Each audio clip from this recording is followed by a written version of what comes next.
Trois messages clés.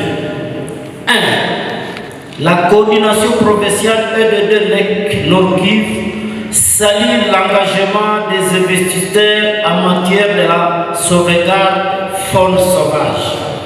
2. L'expérience montre que les investissements en exploitation du miel et ses équipements sont presque verts et sa pratique légale. 3. Réconcilier le légal et le légitime. 2 points.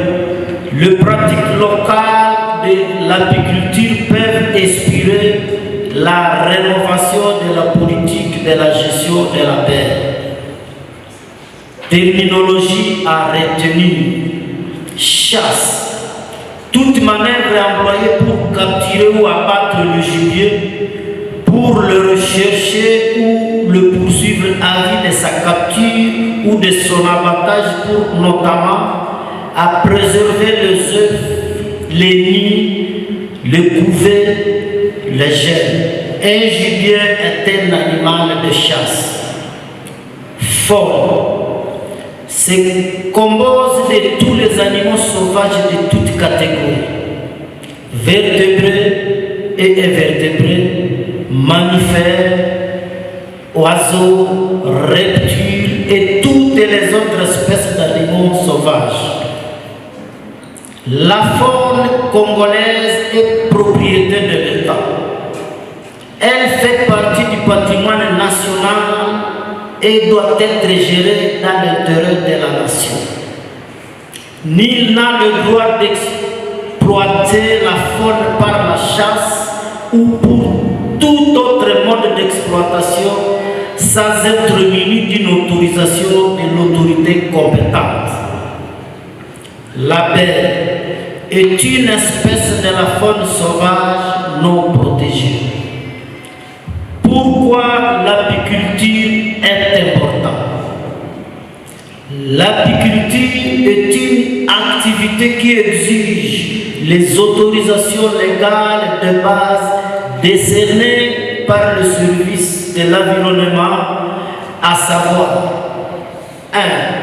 Le permis de chasse des abeilles, le certificat de légitime détention des abeilles, le permis de capture commerciale des abeilles, différents dossiers d'enquête des commodités des exploitations apicoles.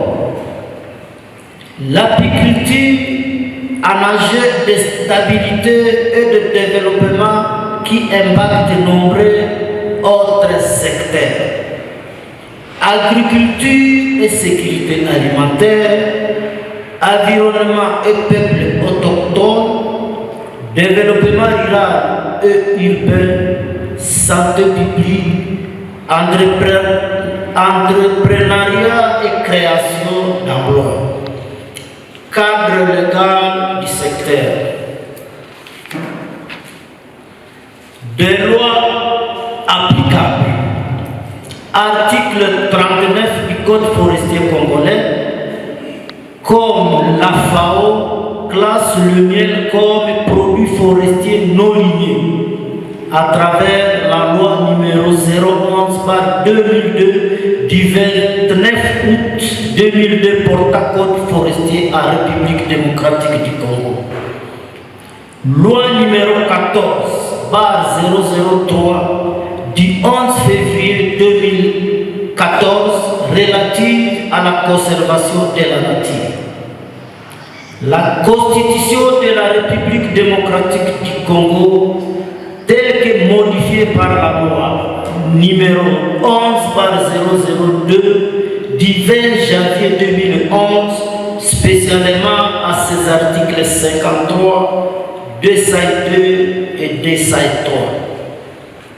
Loi numéro 11/009 du 9 juillet 2011 portant principes fondamentaux relatifs à la protection de l'environnement tel que modifié à ce jour.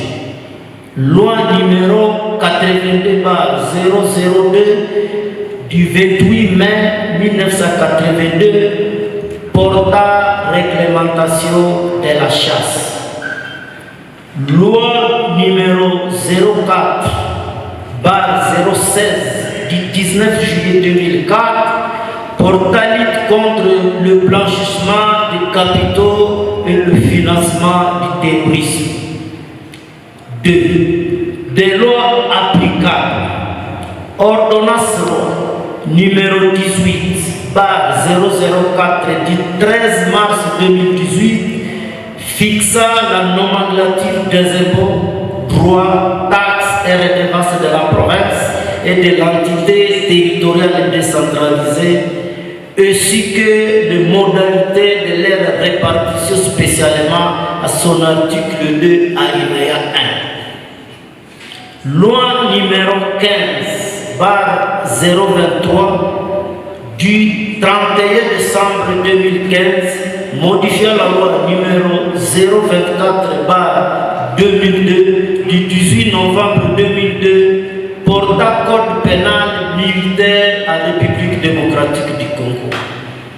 Arrêté numéro 014/MI/environnement/2004 du 19 avril 2004 relative aux mesures d'exécution de la loi numéro 82/002 du 28 mai 1982 portant réglementation de la chasse. Également une démarche et des documents d'apiculture et de récolte de miel disponibles auprès des services de proximité opérationnelle et des coûts supportables par le point focaux au niveau des collectivités sectaires et auxquelles la population autochtone adhère. Protégeons tous les abeilles. Vive la République démocratique du Congo, vive la ville de Butembo, vive tous les apiculteurs. Je dis et je vous remercie. Merci. Mesdames et messieurs, vous avez été témoins carrément de cette présentation et du message de la division provinciale de l'environnement qui a été ensemble avec nous. Et le message lit à travers notre délégué au niveau de la coordination.